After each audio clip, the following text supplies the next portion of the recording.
Hello, ladies and gentlemen, and welcome to the grand finals. It's going to be a best of 3 between Snipe and Team Dignitas here in the first week of the Smite World Championship Series.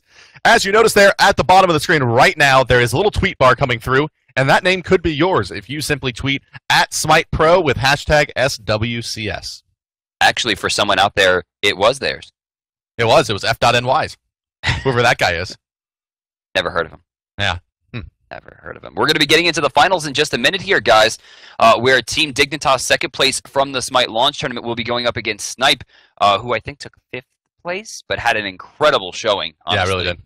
Yeah, absolutely did. Snipe versus Dignitas, one of the older rivalries that there is in North America. Probably the oldest. Yeah, the oldest, the first real rivalry that ever really mattered. Yeah, I mean, and so it's really where the whole strategy of ban out Shin Gods came from, was the Team Dignitas versus Snipe matchup, where they would just ban out Thor and Fenrir every game and force Shing into awkward picks. But it looks like, guys, we don't have a lot of time to wax philosophical about that, because we are moving into the picking and banning phase right away here, where the boys from Snipe are going to be on the left side of your screen. The right side will be Team Dignitas, and let's see what is going to happen here as our first ban comes out. And much to everyone's surprise, it is going to be the Uller. Yeah, not too much surprise. Again, Dignitas opts for the second pick here, as we're seeing the second ban go through. Option to Dignitas, and it looks like it's going to be the God of Gods, Zeus, again, will be taken out. Yeah, no one wants to play against the Zeus. Period. End of story. Scylla makes it through every time. Option goes to Wolfie. Sun Wukong available. Tier available as well. Both major pickups in North America currently. I imagine it's going to be one or the other. Yeah, I think that it's going to be Bastet, Uller, Odin, and Zeus out of the pool. You're not going to have a lot of big team fight available, right, coming out in the early stage picks. So it's going to be that Hunbots going right the way of Wolfie. Can you hear it, by the way? I can hear it. Oh, they're going to pick up Osiris here, it looks like. How is he even in the game now for Team Dignitas? How did he do that? What a jokester that Zapman in the first position. No, of course, it is going to be Sun Wukong and Tier. Yeah, this is smart. A very, very smart pickups. Freya and Poseidon. But like I was saying, I can hear Shing in my head going, no, you gotta pick up Hunbots now. They're gonna take it or they're gonna ban it. Like, I can hear him yelling. That's right. Yeah, you can hear Shing. He wants to make sure that he gets the Hunbots, but no Sun Wukong to follow up with the Hunbots as well. So we'll be bots, Freya, and Poseidon. And 25 seconds left. Option to Dignitas. Hover on Ares. More of a troll hover than Osiris, I think. Wow. Yeah, I think even trollier than you. Exactly. Yeah, there she is. Yeah, and it looks like that's going to actually switch over to the Aphrodite. All right. It's about time, making me look dumb all day. So, Sun Wukong Tier Aphrodite, as you see over on the hex graph, high crowd control, high stun, decent gank, serious team fight presence, though, from the 3 picks over here on the right. That sustainability is... Yeah. Tier heals, Wukong heals, Afro heals. In trouble. Chalk going to be banned out. Shoutouts to Incontinentia there, as his support gets taken off the run, and with Sun Wukong and Odin already gone, that forces him into a Guardian. Wow. Look at the carry potential over here from Snipe Gaming so far, at least according to the hex graph. Off the charts there, as Hunbots and Freya just bringing so much late game potential to this team. Poseidon also no slouch, and Apollo banned out from Zap. So Dignitas is going to take a look at Agni here and lock this one in for the best. So, going to take that Agni. Very, very difficult to lock down for Poseidon, especially. All right, so option back over to Snipe here. 2 pickups remaining as we see Agni getting locked in immediately. They have, it looks like Solo and Support are pretty much their remainders. They're probably going to put Poseidon in the mid lane. Vamana actually going to be hovered on here as well. Option finally at the bottom here to Shing, as we're going to see Vamana come up on the slot there. Still being hovered on. He's locked in. One more pick. Few seconds remain. And it looks like Incontinentia is going to have Guan Yu. Yeah, Guan Yu going to be hovered over and immediately locked in there. Now back over to Team Dignitas for the final pick of the game. What is it going to be? They need their Hunter role. Are we going to see Zapman bring out the new...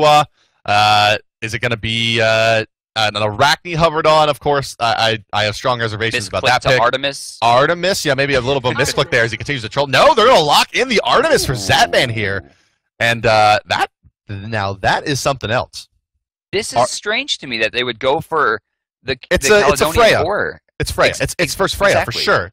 I mean, but the boar versus Valkyrie's discretion, I can't see the boar actually getting utilized. I don't think it's about the boar. I think it's about Artemis, one of the only hunters that in the early stage of the mid game, when Freya really comes online, can sit toe-to-toe with Freya with a passive crit. That's true. I mean, that 15% crit chance is going to make sure that he can hit through those pulses. Maybe not completely toe-to-toe, but he has that volley damage as well, which and at level 9, was that 300 plus? And also Artemis's will pick up a point in the 2 earlier than later, right? And the attack speed stim will help the Artemis really contend with Freya's attack speed scaling based on the Fatalis demonic grip. So all things told, a pretty interesting niche pick here by Zapman. Second time in this tournament so far that he's picked something we think is a little bit maybe off the trend, off the norm. I mean, but to go up against a pocket pick. So yeah, exactly. Zapman's a trendsetter. He's created most of the builds that hunters use. He's brought characters back into favor when they were. I mean, he was, God bless his soul, trying to get Cupid back into the mix there. He was close. He did his damnedest. And even Barracuda jumped on the Cupid hype train, but for a little bit. Just not hype enough. It didn't carry you all the way. But taking a look at the drafts here, it's a fairly sustained based Team Dignitas team here, but with the Vamana, it's always tough to take extended fights versus a Vamana, but the team fight is really where Dignitas is going to shine here. Boar does fairly well with the rest of the lockdown on the team to just help set things up. And really it comes down to who is going to hit the late game first, because if Snipe gets to about 45 minutes, there's almost no way they lose. If Dignitas, I think, has a little bit of a time bomb in this game, unless Anatoly gets absurdly far ahead, in which case Aphrodite pretty much out-carries everything but the Vamana over here on Snipe Gaming. I don't know if I agree. I think Aphrodite is the hardest carry in the game currently. You think that Aphrodite? I don't know. I think that it's gonna be tough for the Aphrodite to go toe-to-toe. Maybe not carry, but the late game Hunbots, right? Like if the Hunbots is able to close the distance and get a couple crits out, that's gonna be the end of the Aphrodite, especially going into a damage roll here is where it looks like she's going to end up. I expect Lassus to be a bit more tanky to go in the front line with Shadow Q and keep Tolly in that kind of bruiser role with maybe even a Doom Orb here. All right, guys, so we're going to be cutting to a quick timer, and we'll be getting right into Game 1 of Finals today here at the Smite World Championship Series Week 1. Remember, tweet at Smite Pro with your predictions, your comments. Save the concerns for the forums, though. That's going to do it for us, guys. We'll see you in just a couple minutes with game number 1 in the best-of-3 finals between Snipe Gaming and Team Dignitas. Welcome, ladies and gentlemen, to game number 1 of the finals in North America, week number 1 of the Smite World Championship Series. On our way to a, World Championship in the early parts of 2015 with Europe, North America, and the Chinese teams as well. But for now, it is North America, week number 1 finals. Snipe versus Team Dignitas.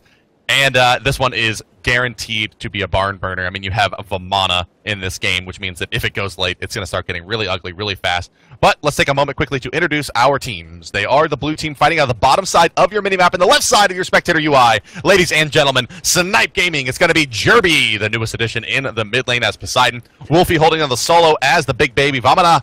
You have Xing in the jungle as Hunbots once again, and then it's going to be Incon and Allied in the duo lane as Guan Yu and Freya. Their opponents today will be Team Dignitas, the deepest going team in the North America or in the worldwide tournament. A couple months ago, if my words will not fail me, Dignitas goes deeper than any other North American team to face TSM in the finals. Ultimately does lose, but does come in as the #1 seed for this tournament. They are the best in the mid lane as Agni, Shadow Q and Zapman holding down the duo lane as Sun Wukong and Artemis. Lassus will be your jungler once again as Tyr, and it's going to be Tolly as the Aphrodite in the solo lane. And so, Bart, what do you do? What's rule number 1, Bart? Don't fight Bug. Rule number 2, invade every game, and that's going to be the case here as the orange buff gets stolen away by Snipe, and a first blood comes out onto Tolly, the Hunbot slow. Once again, just proving so powerful. And they're going to get both buffs here. Jerby, though, I don't like this. He's a little bit late to lane here. And with the clear that they have from Lassus, who is smart enough to rotate Such over. A smart play. Yeah, very smart. Don't go to the solo. Just go to mid and start pushing. But Jerby's not missing too much. He'll miss a few creeps here. But look at this. Mid camp already going down. Lassus rotating in. It's getting pretty low. Lassus has a chance for a steal here.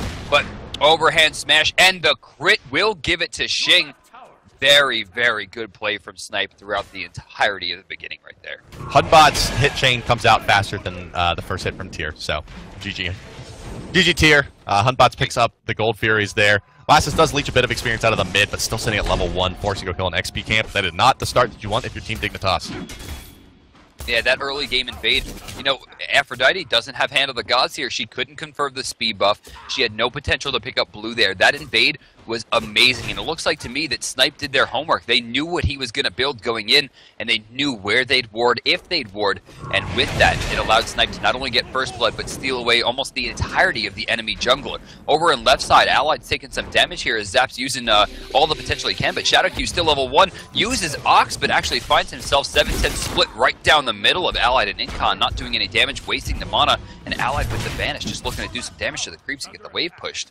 Yeah, it's a pretty standard opening, I think, from Aphrodite there. I mean, most Aphrodites we see these days in the solo lane not going Hand of the Gods, and a little bit of a mid-max going on there, but look how aggressive Shadowq's playing. Is it going at this low health? Jingobe coming out, Allied needs to hit another auto attack, but he runs out of pulse, and now it's going to be both teams backing off so low, but advantage to Snipe here. Allied's Freya with the passive lifesteal and Incon with the heal as well, but Best gets cleaned up by Jerby in the mid lane, who spamming Poseidon game seems to be very effective for him so far as he's been lights out. Yeah, I mean, that Kraken was beautiful, getting him right at the beginning of the tower to ensure that he couldn't really run through it. His options were try to run through the Kraken and live through, which didn't work, or he could have run back into Poseidon, whose mana was still available. You see it low now, but he still had enough to get done what he needed to get done, especially chasing down the Tridents or using subsequent Whirlpools. Like, there really wasn't a lot of potential for the Best to escape there, and with the Whirlpool lockdown on Path of Flames, it ensured that he couldn't do it. Now Anatolia again falling over the right lane as Wolfie's pressure has that early game, but Zapman answers back to Allied on the left side as Shing rotates in. Yeah, so, you know, Zapman doing what Zapman does, turning around a gank there and turning it into a kill for his team. Snipe still up 3 kills to 1, however, as things are not looking so great for Anatoly in the solo lane, falling for the second time there. So all things told, it's Snipe's early game for now, and as we mentioned, I mean, Snipe maybe has, well, it's really hard to ever say that someone has a better late game than a Aphrodite Artemis. I mean, late game, a second and a half of invulnerability for an Artemis is equivalent to about 5,000 damage with a full 6-slot item build, plus the damage that Aphrodite is going to pump out. But, you know, there's only been one god that's got a pentakill in tournament play, and he has 2 of them. And then he's working on a 3rd kill right now, as you see Anatolia again getting pushed back only level 4. You know, I think Wolfie understands this matchup a lot. He can't let Afro get ahead. Now with level 5, does he opt for level 3 birds to go for the clear, or does he go for the ultimate to try to stop Wolfie from getting those kills? But really, you can't deter Vamana, but Shing waiting in the wings here. The birds are going to clean up the last bit of those creeps, and he's going to sit under this tower and wait patiently. And what's great for Snipe here is that Wolfie can easily split this experience to continuously get Shing ahead, who is a level currently ahead of Lassus already. Which is a win for Lassus. Because Lassus was level 1 when Shing was level 3, so Lassus done a nice job of finding his farm yet again, but this is where it gets dangerous. Shing's going to come over this wall. He's warded it up.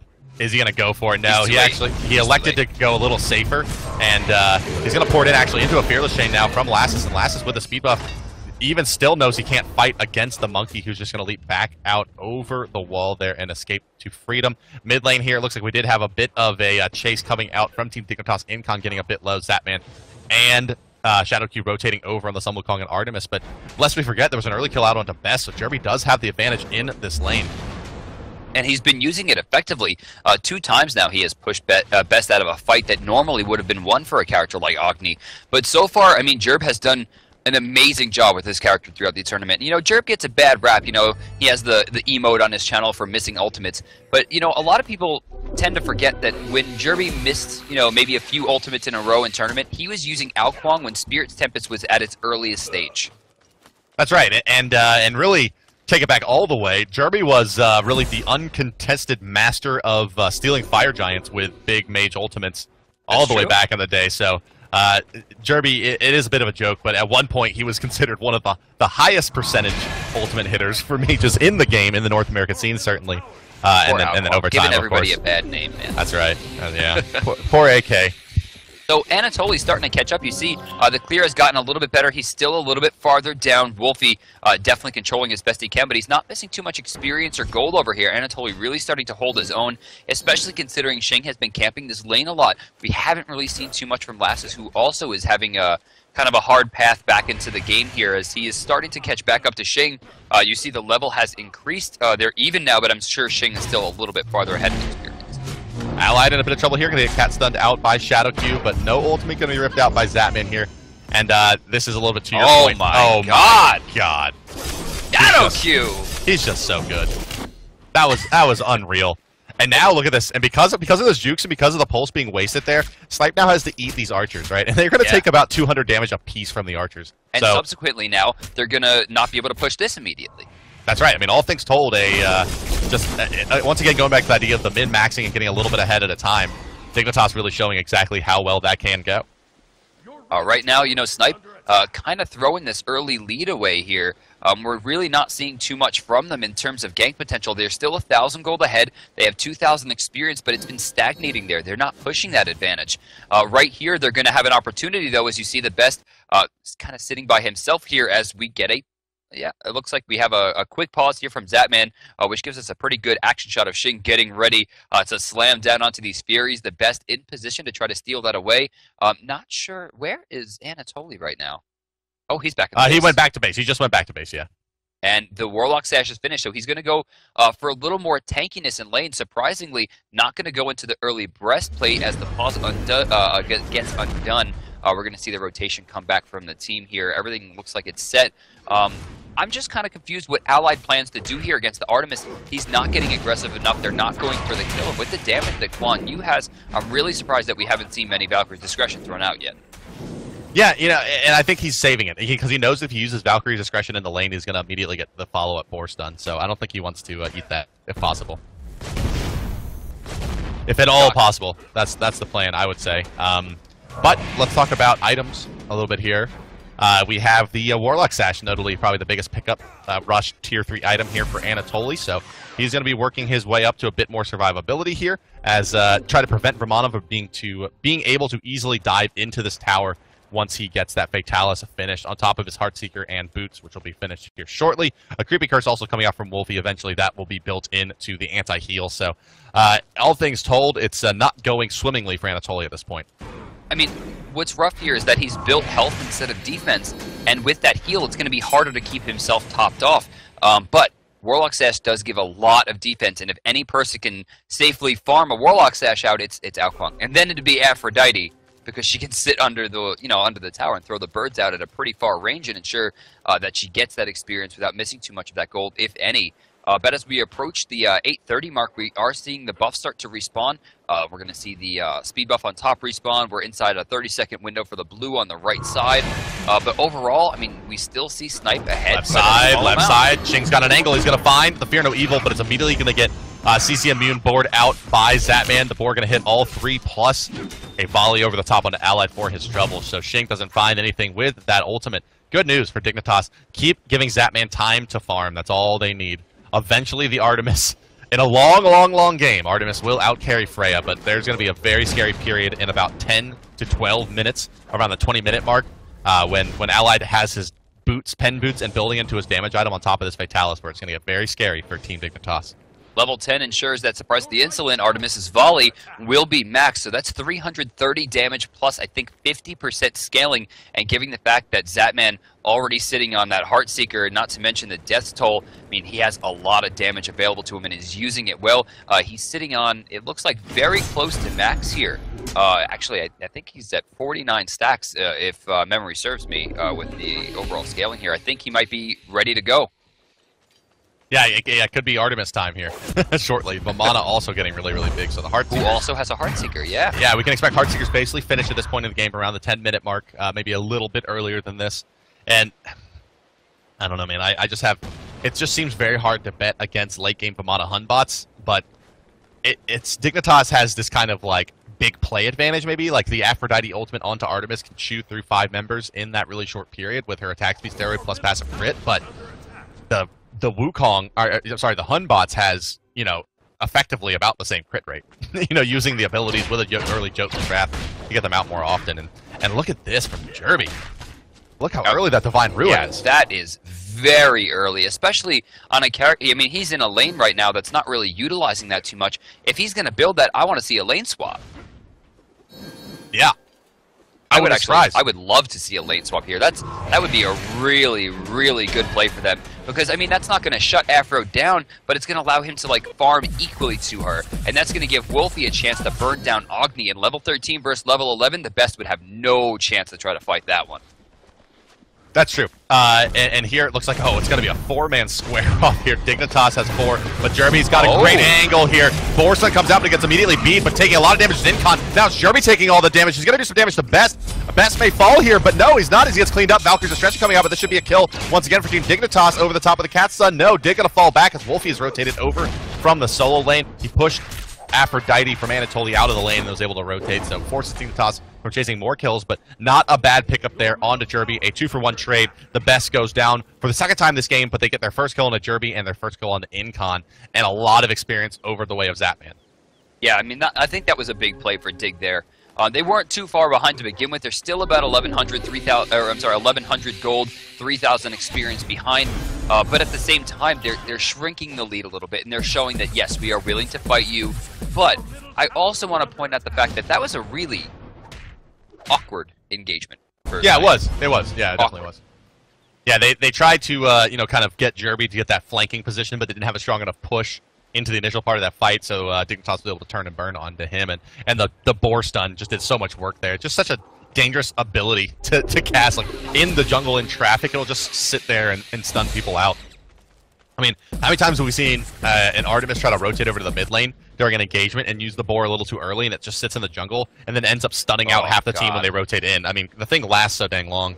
It does, but I mean, the worst is when you throw it like right behind a corner and it doesn't go. Oh yeah, that's where I thought you were going with that. That drives me nuts. Yeah, that one's rough too. The little collision check that it does. Yeah. But Jerby here doing quite well for himself, as is Wolfie. I think so too. We haven't really talked about Wolfie yet, who's sitting at top farm and top level in the game as Vivana, which is great news for Snipe. In fact, maybe even game-winning good news for Snipe, as he is going to have his boots done, has a damage item, as well as pen boots coming up shortly on top of his Hasten Fatalis. Once he gets his Creeping Curse finished up into the Weakening Curse, that's when it's going to be time for them to turn the corner. Let's talk about that, actually. Let's talk about that build. I mean, not only do we have 8% movement coming out from Heartseeker, and another, what's it, 12 coming out from Combat Boots? 12. Then he has another 10% coming out from Hasten Fatalis, on top of the fact that Clear the Path is a major movement speed steroid. You're not getting away from him. Then on top of that, of course, he has Creeping Curse. There's a Hand of the Gods. His ultimate will make him CC immune. He is going to be incredibly hard, if not nigh on impossible, to peel, as Lassus takes a lot of damage, doesn't get the Lawbringer off the Best, trying to find a line of sight here to get some damage done. Wolfie goes up into the Colossal Fury form just to back you up, try to heal himself a little bit. Incon dashes out before taking too much damage, but overall still a small win for Snipe. Much up there by Wolfie. Pops the ult and runs out.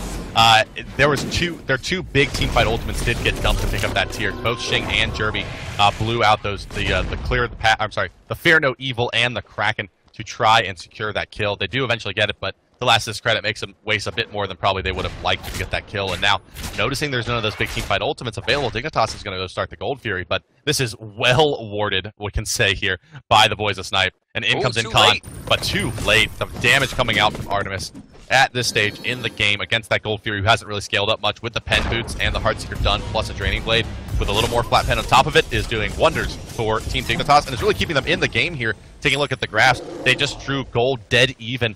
Still down a bit in experience, about 3,500 experience.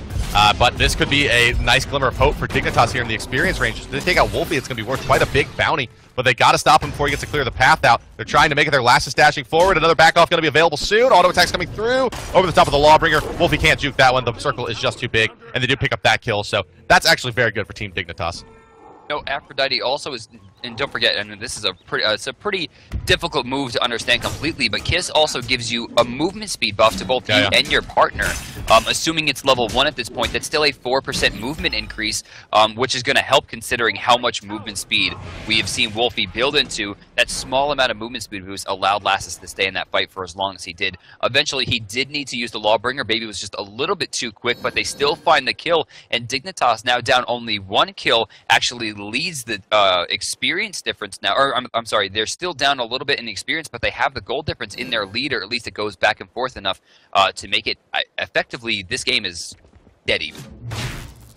Yeah, it is. I mean, you know, it's the gold, or the experience difference has started to swing back a little bit in favor of Dignitas. It's dropped under the 3,000 mark now, so they're doing pretty well at bringing themselves back into this game, and in a big way, it's going to be their ability to control just around this mid-camp, I feel like. Snipe's done a really, really good job in their games today, including this game, of controlling around the mid-camp, including the Gold Fury side. Obviously, they'll give up the right side XP camp, but they've had great control and great warding and vision over the left side of the mid lane all game, and will continue doing that. And one thing that we haven't seen very much of is Dignitas invading the orange buff, which is something that they really made their mark with in the tournament and were very successful with even into today.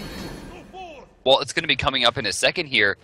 Snipes is in a 30-second window right now, but you can see Xing is quite ready for it as he rotates through. Incontinentia's going to find him kind of out of position here.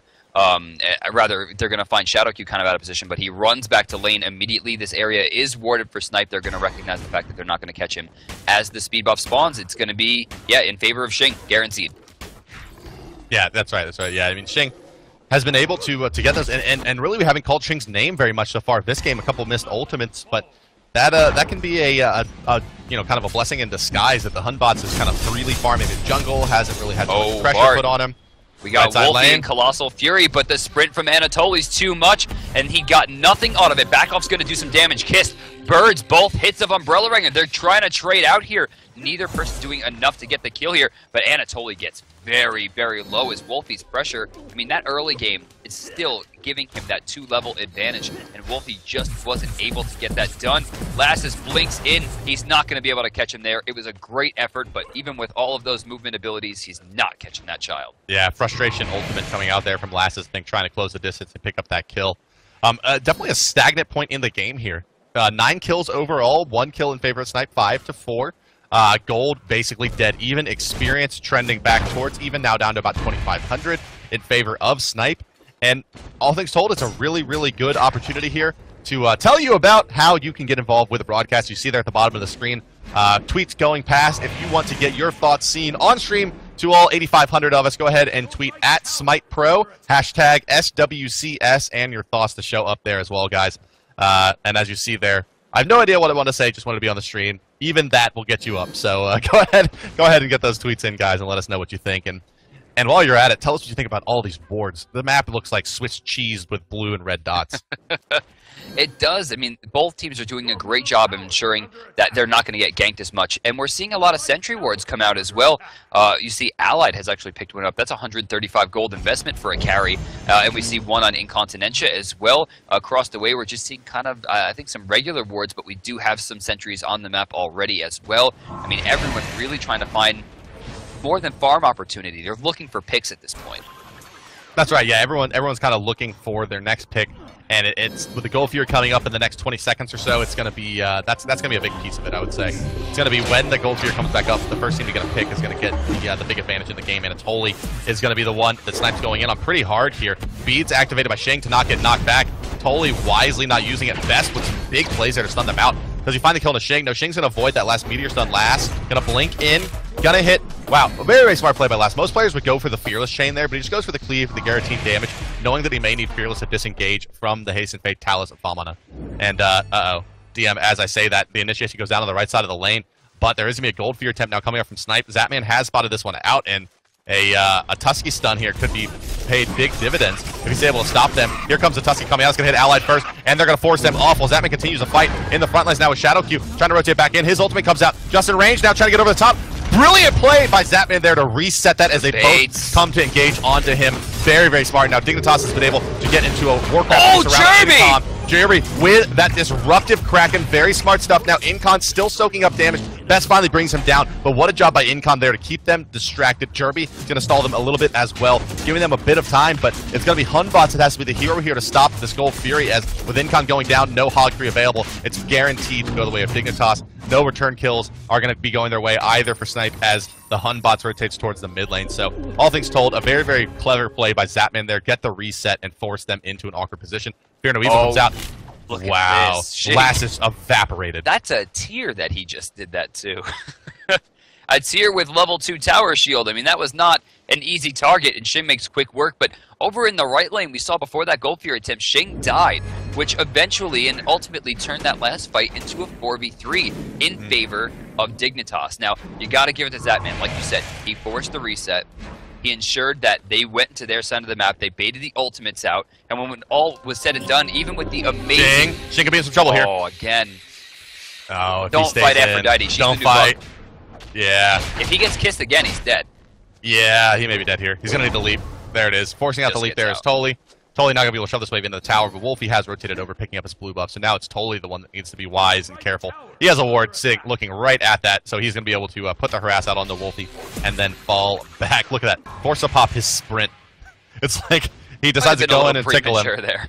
Yeah, but I mean, had the slow hit him, he would have been in a lot of trouble there. I mean, if at any point now, without that tier 1 tower, Wolfie gets an auto attack in like that, now he's going to be unable to be peeled. No sprint available from Totally. Trying to juke where he can, but that is a tough life for Anatoly right now. Definitely playing on the razor's edge. Surprisingly, still no physical defense coming out from Anatoly, despite the fact that he's going up against not only a physical solo lane, but a physical jungler as well, which means most of the damage he's going to incur overall is going to be physical. Left side, Boar coming out, going to stun out Allied. Actually, before he's able to do that, he does manage to pop the beads as we see a rotation coming out from Shadow Q. Allied kind of on notice here, does have Valkyrie's Discretion available to him, but overall not sitting at a lot of health here, and probably doesn't want to poke the bear, so he's going to try to back off and clear that wave safely. Overall, though, the game is still even. We're within 1,000 experience, which effectively means nothing. 400 gold separate the two teams. Again, effectively means nothing. This is just really coming down to teamfight potential. I'll tell you what means a lot, though, DM. Zapman beat Xing to Deathbringer. Oh, my. Yeah, that's problems. That's big problems. Because now they can't fight. Have you seen the player damage lately? He's already at 13,000 on Artemis right now, comparatively to Wolfie at 11k, but then you look at Xing, he's sitting at 10. I mean, now that he has Deathbringer, it's going to get borderline stupid. Yeah, this is where it gets really, really ugly. Now, the question is, does he go for more crit chances? Is going to be a quick Titan's Bane coming out to make the big crits happen? Even a Malice, potentially, to help deal with Freya going up into the skies. It can actually kill her out of that. That would be really cute. It's okay. It's not amazing. Malice damage is not very high, but if it works, it's very, very good. You know, dot damage tends to be one of the better counters to Freya if you're able to hit her while she's trying to escape. But yeah, really what it comes down to is that man is just now a bully. Like, Allied can't get hit. One hit could be half his life easily. Speaking of quick amounts of damage, the wave gets cleared in the mid lane, and they're forcing the best in Shadow Q under the tower. Nothing to farm here, but we are seeing a grouping on the left side. Anatoly's in trouble. He's cursed. He's going to have to ultimate soon here. He does it a little bit early, but he does manage to take most of the damage. He's forced out. He's going to get caught. Anatoly is down. And now they're focusing on Lassus, who is going to fearless under the tower. The best looking for a kill here. He's going to find some damage, but not nearly enough. Xing with the jukes, but does get taken down. Wolfie finds the slow onto Lass. He's going to pick him up. And now, surprisingly, he's going to turn tail and run out of that fight. Jerby kind of left to his devices here. I don't see him getting away from this. I know. Well, it's going to be a disengage for the moment from Zapman. Best. Yeah, Best will be able to clean that up as he comes through. I also want to point out Best. Did you see the dash that he made? He has to block off the path. What a ridiculous play that was. Dashing into the wall there just to set up that kill. A little bit of tower trade going out. Left enemy tower is going to go down, but look at Vamana.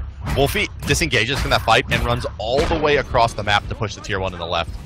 I try to get something out of the fight. 8-8 right now. Dignitas finding a little bit of ground room to work with. The experience difference has been pushed down to 500. The gold difference now 1,000 in favor of Dig, but that's about to get taken as 1,000 gold earned from towers will shrink again back to dead even. Wow, look at that. That's nuts. And now it's the Vamana show.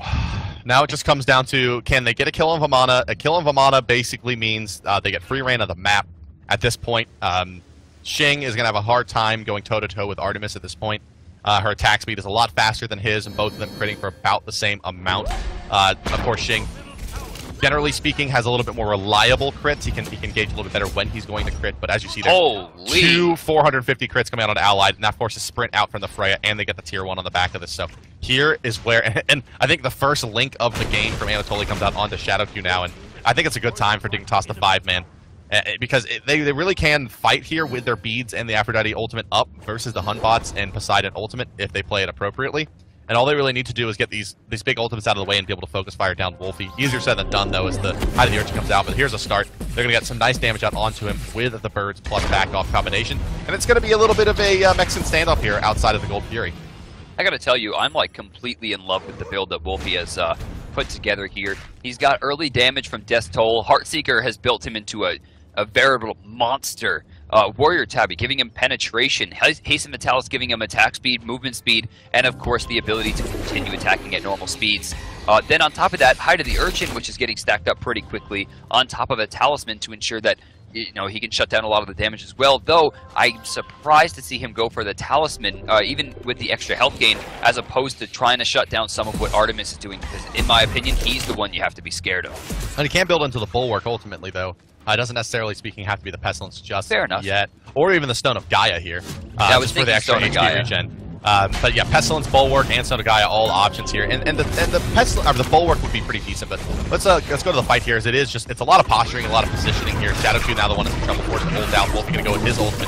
Backline, Xing gonna try to blow up Lassus as Lassus goes for the flank, but Zatman standing his ground up against the big baby. Now gonna try to take out Incon. That's the next target they really need to find. In the meantime, Xing and Lassus having a fight on the left side lane. Xing once again with a preemptive beads. That's really been the name of his game so far today. In the end of the day, however, it is going to be a Freya ult picking up the only kill that Snipe's going to get in this fight unless Xing is able to find Lassus. He will, but at what cost here? And the jump over the wall! I juked him. It juked Best so bad the teleport coming in, but Totally there with the back off. So that's going to be that. Freya re-engages just to throw, well, no, to try to take up Zatman, but Zatman says, well, guess what I do? I crit for 600 damage, and with my my little bit of lifesteal here from the Draining Blade, about 10%, that's going to be 40 HP, and that's enough to tank through the Freya.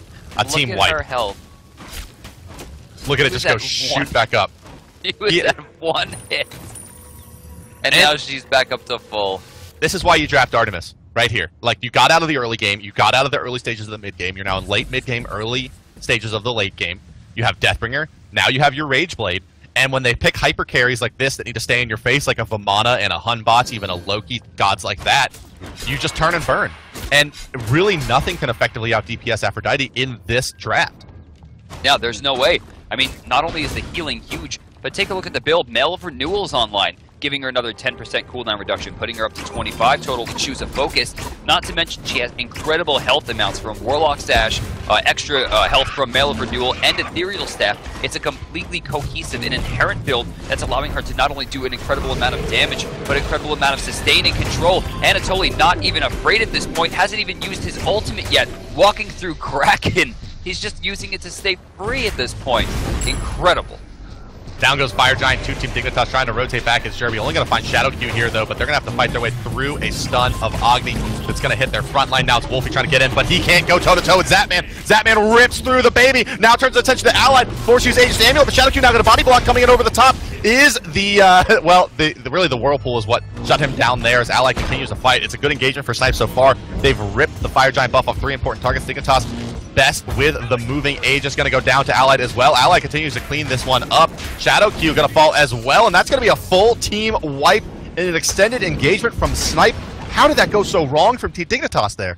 Honestly, they're so worried about Vamana that they're just trying to push him down at all fronts. Oh my god, is Snipe going to win this game? Oh, they're down for 20 seconds. This is GG. I don't know if they have the physical damage to take out this Phoenix fast enough. 15 seconds for Lassus now. Wow. 13, yeah, they're forced to fall back. They can only get the Phoenix there. Just not enough damage output. Well, right, no, there's no pen.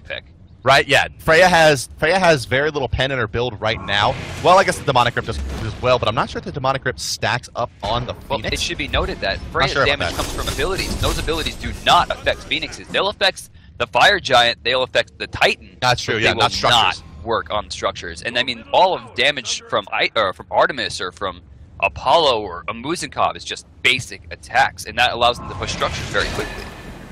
Yeah, that's right. Yeah, so it doesn't even matter if the pen applies. But I mean, you see Hunbot's working towards his Titan Bane. Has finished it off now. He's gone back to base. But had he had the Titan's Bane finished, that would have been a much different story versus that Phoenix. He would have been able to take it down quite a bit faster.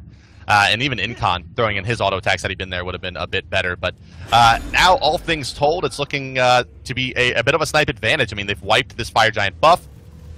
They have the momentum.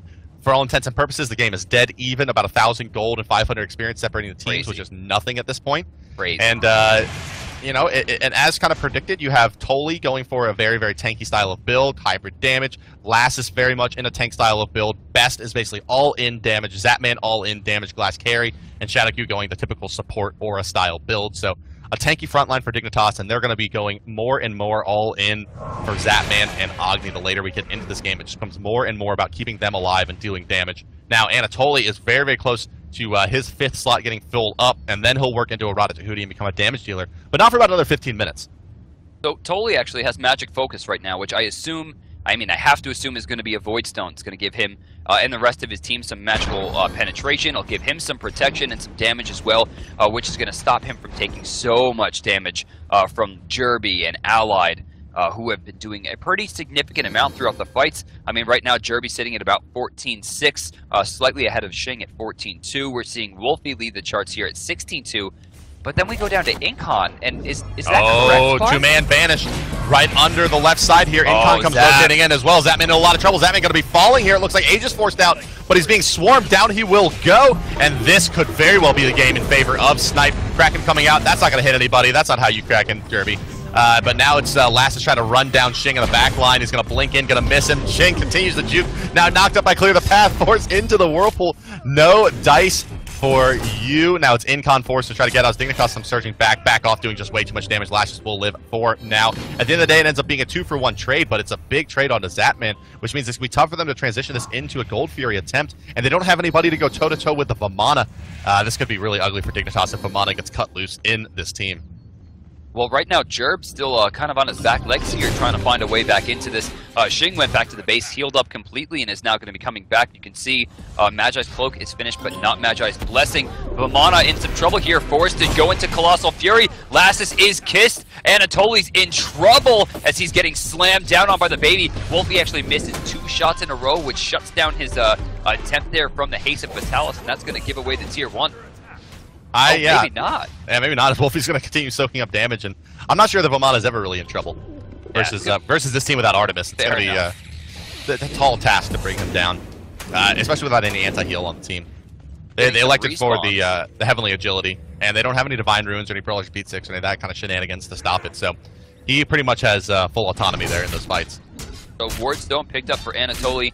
Lassus has respawned and is pushing down the right side, or rather Zapman. You can see the Rage has been finished as well. 15% crit on top of 20 on top of 30 is going to make him pretty scary, especially at this stage in the game with Vengeful Assault's attack speed boost. It's going to be, they need to continue this trend of killing Zapman very quickly before he's turned loose on them. Yeah, I mean, but in the last one, they caught him out with a really nicely placed ward, right? And now it's a different story. He's got the full team around him, and Dignitas is to go in on the Fire Giant here. Oh my goodness. There's a Sentry Ward for Snipe as well. They know exactly what's going on. It's a bait. They want to take the team fight. Now they leash him. No more Meteors coming in on the Shadowq, weakening him out. Incon gonna take a bit of damage there. Gonna eat the birds as well. It's not gonna feel too good. Tickling him for about 300-400 damage there. And now it looks like Dignitas not too keen to engage into Snipe anymore. Neither team. Right there, it was a great disengage off the Gold Fury. Wolfie was kind of getting grouped up on by his team. They were going to go for the 1,500 gold, and it's a good thing they backed off because Dignitas, especially with the damage that Artemis is able to put through and the sustain that Aphrodite gives to the team, they really didn't have much of a chance to get the Gold Fury and get over there. So I think the back off and ensure that they went for the Fire Giant immediately on Snipe, that was the play to make. Yeah, absolutely. And I do want to correct, I was mistaken. There is a weakening curse there on the Shadowq. You just didn't see it. The purple blending into the background there. But so the best. Let's talk about the best. Let's see what his player damage is sitting at. 21,000 player damage, doing quite well for himself. Just finishes Spear of the Magus, so his pen is really, really getting up there. Rada Tahuti completed as now, and look at this next team fight for the Meteors to really be the kind of what shifts the tide. It comes down a lot to how well Best is going to be able to spread out that damage across the team and force some of these kind of frontliners who don't really belong on the front line, like the Hun bots, out of the fight. All right, so we're getting close to 35 minutes here. Fire Giants available. Gold Fury is available, but neither team really worried about the small amount of gold difference they're going to be able to get. But still, 1,300 gold in favor of Dignitas, 500 experience in their favor as well, which at this point is still kind of a relevant stat. They're actually much farther than 500 experience ahead, considering the fact that everyone in the game is level 20 except for the supports, and Incon is now 3 levels behind ShadowQ. Which probably means his heal isn't as potent as one would like, whereas ShadowQ is only missing a level off of his ultimate, which gives him a small amount of damage and cooldown reduction, but still, Snipe has a fair advantage going into this considering team comp, so long as they can find a kill in the early stages of any team fight. Dignitas taking a Gold Fury here? I can't believe Snipe didn't respond to this with immediately 5-manning into the Fire Giant. Which is to me, a very, very smart play from Team Dignitas. You know, we can see the map, we know they have no wards, but I'm not sure how Dignitas did. I mean, that's got to be what it is. They realized somehow that maybe they're counting the wards in consumable slots or something, but they realized that there was no wards on that side of the map and they can just take it. And Snipe doesn't realize, really, that Aphrodite and Artemis are over there taking that down, or they could have easily 5-man in. All they saw was the Sun Wukong and Tier front line and said, well, they're all here. We're doing a lot of hurry up and wait here, Bart. Neither team really willing to overcommit to this Fire Giant. We actually haven't even seen a bait so far. Both teams just trying to farm up, really, given the fact that they just lost the Gold Fury, slightly in favor of Dig at this point, but still, in the long run, it will be in favor of Snipe as they have more ground to make up in experience, and the experience right now is being basically given out for free. Yeah, and Zatman is now 6-slotted with the Bloodforge done. He'll probably sell off the Draining Blade, maybe moving into an Aussie, but my expectation is he'll sell that off for a Malice. I mean, it could be even an Malice. Executioner. I mean, Executioner would be nice here. I think Executioner actually might overcap him with Vengeful Assault at this point. Attack speed, yeah, but it gives him the more flat pen. That's true. I mean, penetration would be good. I would like to see Titan's Bane. Yeah, Titan's Bane would be the obvious pickup here. Or rather, the standard pickup, we can say. Finishing the Aussie would be horrible either, but likely to be a sold-off Draining Blade into Titan's Bane with the Bloodforge now providing whatever extra power and lifesteal that he needs. Attack speed not going to be an issue with max Vengeful Assault, so it's going to be the Titan's Bane. All right, so Lassus and Shane kind of checking each other out here. Neither one going to commit, both sitting on top of Magi's Blessing, which is definitely more in favor of Shing right now because he can't be hit by Fearless. And while Fearless, of course, Magi's will also stop the Fear No Evil, it should be noted that Fear No Evil is also a major damage boost, whereas Fearless, if you go through, you're only hitting him once and will lose a lot of the DPS that makes Tears so powerful. Also worth noting that the Fear No Evil has it's 1 second of CC immunity when you get hit by Magi's, but the Fear No Evil lasts, what, 1.75 seconds, I think? It's so 1.5 or 1.75, and it pulses the CC. Right. So if you're still in it, once your Magi's Blessing CC wears off, it will still control you. So it still has the kind of... It has a control aspect still. Zatman's going to try to man up, but he's going to be banished out of Vengeful Assault into the Kraken when he comes back down. Now he's going to have the Aphrodite ultimate used on him to try to prevent Wolfie from finding him in the backline. Zatman going to run out of this fight and now going to be able to re-engage. Boar still doing work in the back here as ShadowQ and ShadowQ and his decoy are trying to hold down the front lines into the back. Lassus finds a Fearless Chain onto 2. Big time plays. Here comes the back off. Damage coming out. Best doing a lot. Allied in trouble. One more auto attack will do it. Down he will go. Dignitas surging back in. Won't be in trouble now. Whirlpool's going to stop them from pushing into the tower, but a Tier 1 will fall in favor of Team Dignitas here. Great play by Tolly there. They went all in on Zatman, and this is why you don't kiss the support. This is why you kiss the carries in team fight. You want to ensure that you can get your carries in the safest way possible. He just gave Zatman a free Aegis Pendant with the ability to attack through it. He gave him hundreds and hundreds, closer to thousands of health back and healing, and that allowed Dignitas to maintain because they used so much in that fight, just trying to find one kill, and now Jerb not getting out of there. Perfect CC chain coming out, Jingle Bang right there, of course, in the end, plus the Meteor allows it to even another kill. DM, I don't know if the lesson there is that you don't go all in onto the back line and make sure you kiss your carry, or if it's never ever lose track of Lassus in a team fight. Yes, seriously. He got 2 people in that Fearless, and that team fight from that point was just over. That's right, and then again blinking in and finding the chain on to Jerby as well, and I think that's, I mean, Lassus has now single-handedly won a late game team fight into Fire Giant for his team. No question about it. And now it's up to Dignitas. It's their game to lose. Fire Giant buff, 40 minutes in, 6-slot Artemis. And it's really their option now. What are they going to go for? It is going to be for Zapman. He's having trouble finding it. What's it going to be? Talking through the team. Slot's still open. He has 3,800 gold. Please buy something. Is he... Jins. Jin size. Okay. Oh, okay, so the attack speed is going to be very high.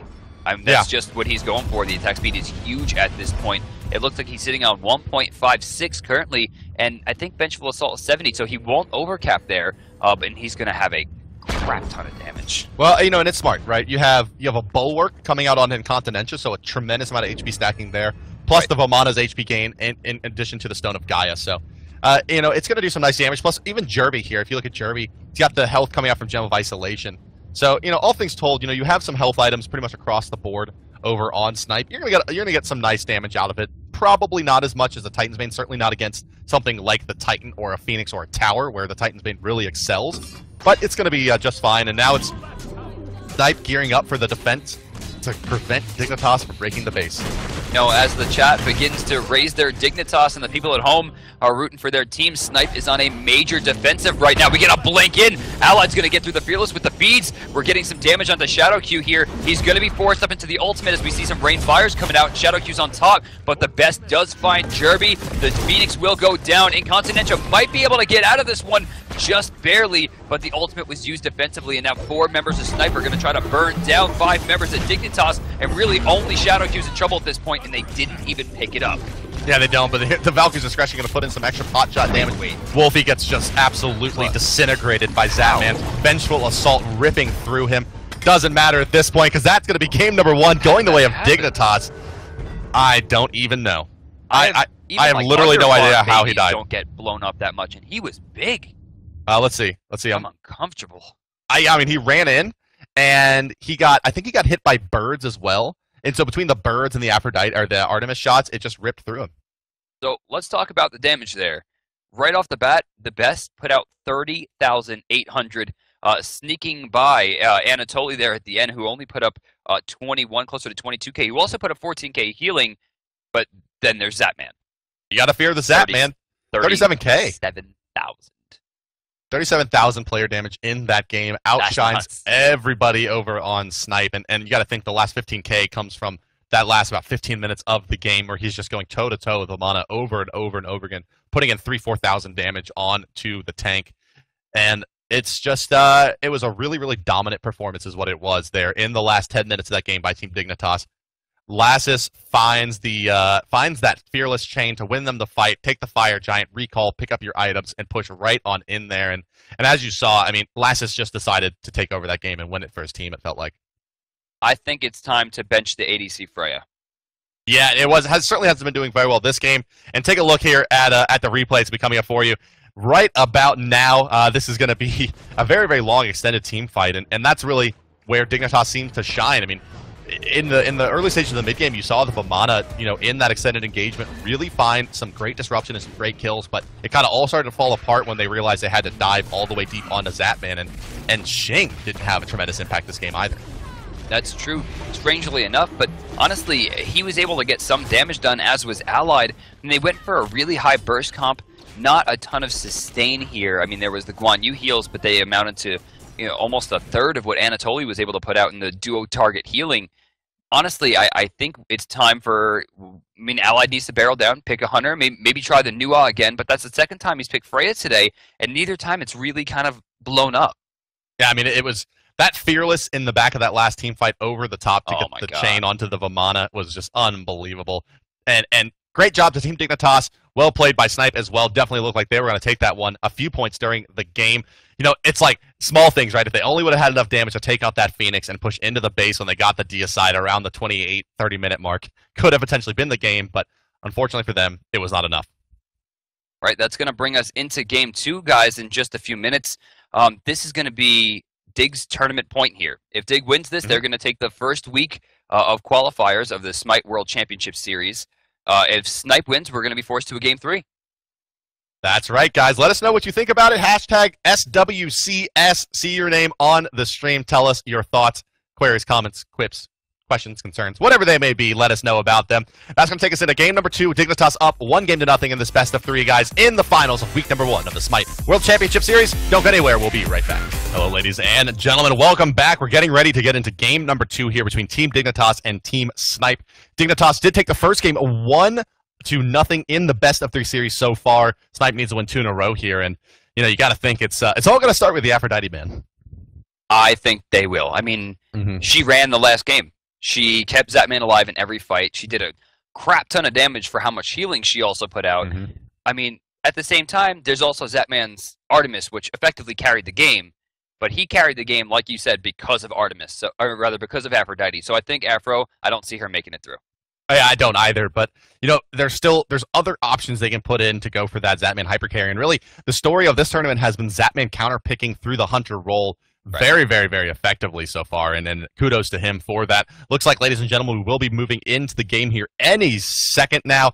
It's going to be game number 2, and this time Dignitas is going to be taking the first ban slot. So there it is as we do move on in, ladies and gentlemen. Let's take a look at exactly what's going down. Zatman figuring out the ban for Dignitas on the left side, Snipe on the right. All right, so first option's going to go to Zap here. There's a lot of top tier picks that he could pick, and the first one's going to be the All-Father, the All-Seeing, gets banned out. Odin is gone. That's right. No more Odin, no more Zeus. His counterpart. That's right. No more Odin, no more Zeus. I gotta say, normally I don't talk about what's going on in chat as that's not really related to the picking and banning, but I gotta call out Samufarum, who says, "LOL, Brandon looks like a badass guy that just tries to look like a nice guy." What does that mean? I don't know, but I love it. Whatever, Muggle, don't talk to me. Rest of the bands coming through here. It's going to be the tier follow-up band from Team Dignitas. Bastet got through! And, Uller. And there you see it locking in there. Uller getting through. And, yep, there goes Bastet right away over to Team Dignitas. Why would that happen? Yep, Bastet hovered on. Bastet locked. Option to Snipe here. Well, they could... What does Shane do? I mean, does he play Hunbots against Bastet? That doesn't seem like a good idea. Early on, we're going to see Chalk get hovered on. Option to Allied as well. Vamana, of course, still available for Wolfie, which did pretty well last game, but still no Aphrodite ban. Aphrodite and Bastet is a comp you really don't want. Brandon looks like a whiter, skinnier Rick Ross. It's Rick so Ross. True. Oh. What is it going to be? It will be the bots. All right. It looks like it'll be default bots here. Yeah, locking in the Chalk and the Hun bots, as you see there in the our beautiful overlay. Bots, I don't know how well it's going to stack up against the kitties. Yeah. I mean, hey, you can counter them by throwing out Fear No Evil. It'll send them, scurried along. But, oh, man, I don't know.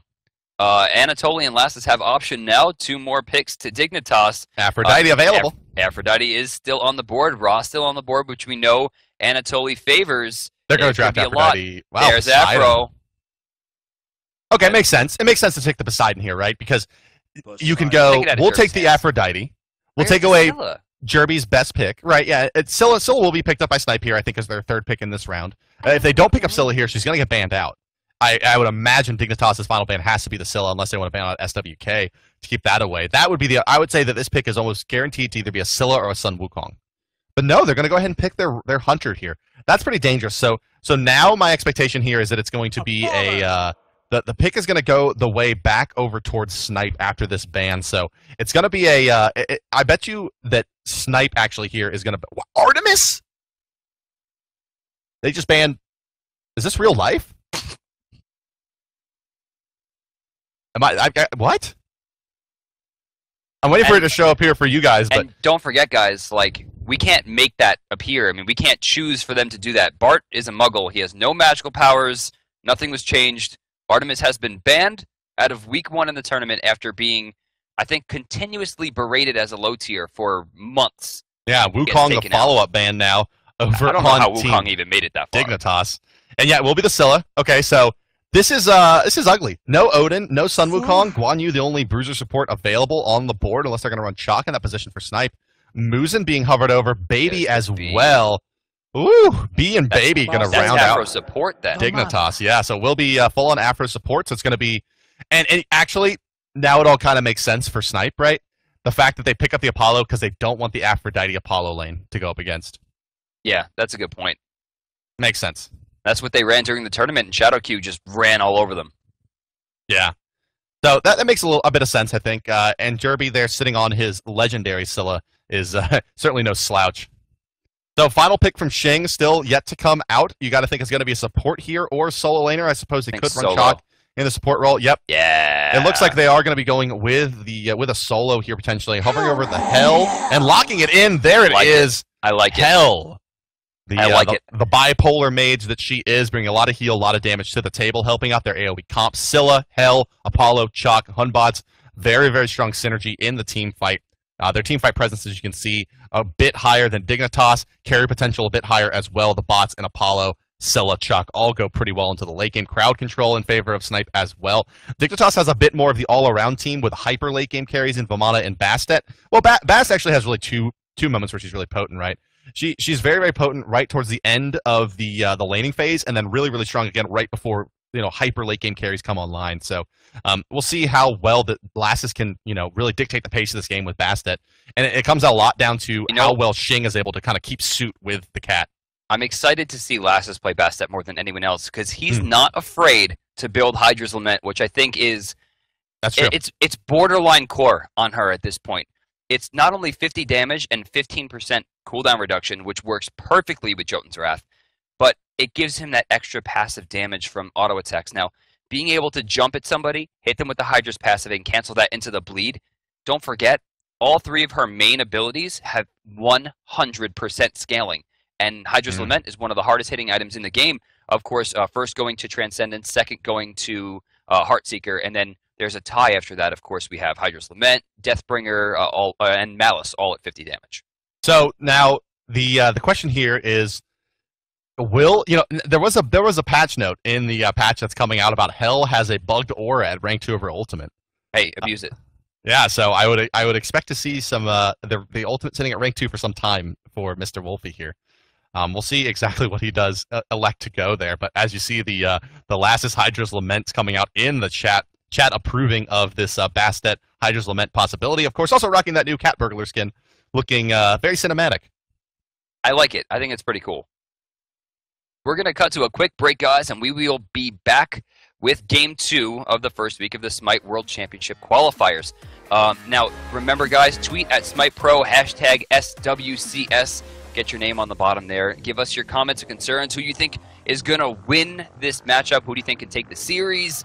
We want to hear from you, but we'll be right back after the break. Hello, ladies and gentlemen. Welcome to game number 2 of the best of 3 finals in week number 1 of the Smite World Championship Series. It is Team Dignitas versus Snipe. Dignitas up 1-0 here as we get underway. Let's go ahead and introduce your teams. They are Team Dignitas fighting out of the bottom side of the minimap and the left side of your spectator UI. They are the Order team wearing the blue trunks. It is Team Dignitas. They are the best in the mid lane as Poseidon. Aphrodite as your support, with Zapman on the Hunter role as the B. Shadow Q, and he rounding out the duo lane. Lass is going to be in the jungle as the kitty Bastet.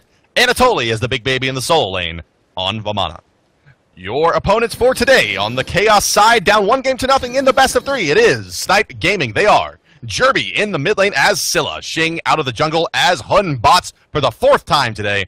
Wolfie will be your solo lane Hell, and then Allied and Incon rounding out the lineup as Apollo and Chalk in the duo lane. Chalk going to be picking up that support role, and we are underway. Teams taking their positions around the map, which is a great time to introduce my co-commentator, DM Brandon. Excited about this one, huh? Bart. Sir. What's rule number 2? Now, I had it. It was on the tip of my tongue. Draft Aphrodite?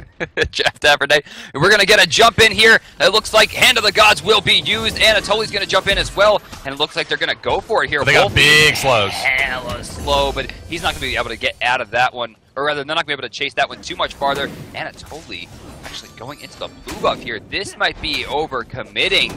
I don't really love where this is, but consider, guys, there is a Hand of the Gods available for Dignitas and not one for Snipe, but Anatoly's getting low. They get the blue there, and again, they turn their sights. Anatoly's being very aggressive here. Oh, Jerby wants the angle. But look at that water slug placement by Best. He puts it in such a way that Jerby has to stutter step and can't get the angle to get the Sikkim out onto Toly. What a player. What a heads-up play there from the best. So it's an early double camp still. I did not. I just clicked off. Anatoly has the speed buff. That's right. Yeah. He picked that up. He didn't mean to, of course. But, you know, it's okay, right? Because he still has blue buff available to him. He can sit on the speed buff. It actually saved his life there in a big way, letting him disengage a little bit easier. Also, this just coming in, ladies and gentlemen, Cognitive Gaming did take 3rd place in this week's tournament over the boys from the... Oh, I'm going to blank on what Zero Guards and Snoopy's team is. It is, of course, the Game Changers, led by Zero Guards and Snoopy Man. Let's check in with our left side lane here, DM, where we haven't talked too much about. The Shadow Q and Zap Man Aphrodite Muzen combination going up against the Chalk Allied here. And one thing that that Chalk does not do so well is early game survivability. Early game is not the most resilient of the Warriors. Doesn't really have any great passive protection-based abilities.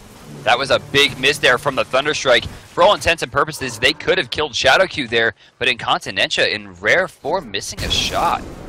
And now here comes the Birds, going to make them split. Actually, it's going to hit Incon, auto attack ripping through as well, forcing him out. Allied down to his last 100. Allied's in trouble here. Oh, I thought we were going to see the kiss. Wow, and yeah, look at that. Incontinentia forced to use the Axe and Torrent combination to disengage there.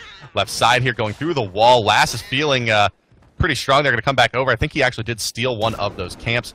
Wolfie, look at the matchup in the solo right now, DM. Anatoly, full health, 3/4 mana versus a basically no mana, 1 tick of HP Hell who's forced out of the lane. So this 1 level advantage is going to quickly turn into a 2 level advantage from Toli using the fist in the lane to push this up. He's going to get a whole wave into the tower. And this tower is going to start taking some serious damage as Toli's going to go ahead and back off back to the base where he's going to be able to pick up a very, very fast Stone of Gaia, it looks like. Unfortunately for Wolfie, it looks like the 2 non-gladiator melee minions made it into the tower before he did. Both of them have been picked off. The gladiator minion's gone as well, and he's going to lose at least 1 archer here, all in experience. He's going to lose, it looks like, 5 in gold total. Wolfie is really going to feel that one as level 5 Anatoly works his way back to the base. Wolfie should be hitting level 5 here as well. Actually, he missed all of his jungle. He is still level 4. That's right, yeah. I mean, he is really, really far behind right now. Toli's going to be hitting, you know, kind of that magical level 10, 11 for Vamana.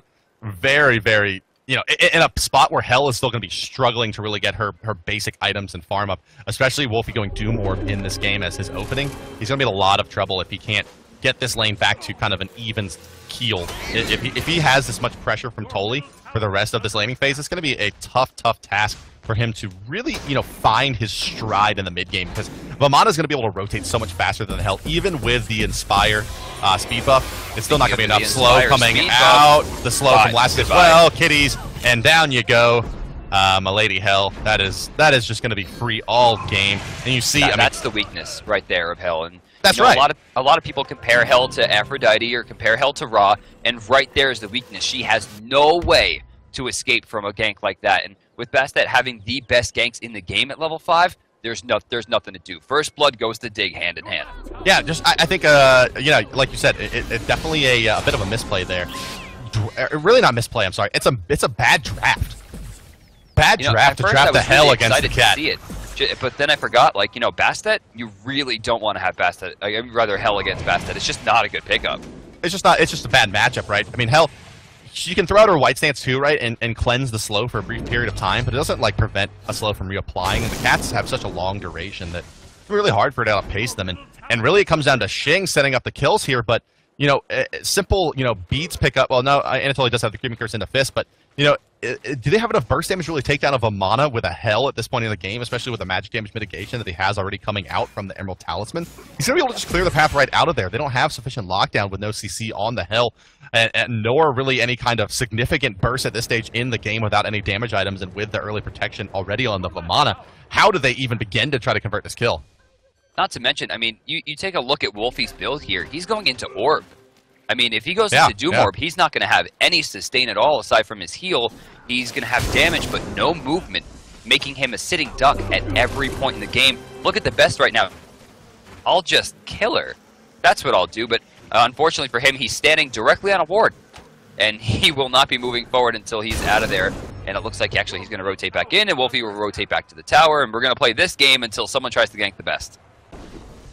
Yeah, that's right. Yeah, it all comes down to when someone tries to gank the best, and you know, is there a ward that sees him here? There is. So Shing has good positioning here, but Jerby has fallen off. They use a Fear No Evil, but it doesn't put him in a great position. It doesn't matter because the I'm a Monster still hits, and now they're gonna be able to convert that kill, but at what cost? Because here comes Anatoly leaping out. Is Shing. Last is gonna have a hard time catching this one. They can't dive this deep for Shing, so a nice escape plan Wolfie there. has gone the wrong way well. here.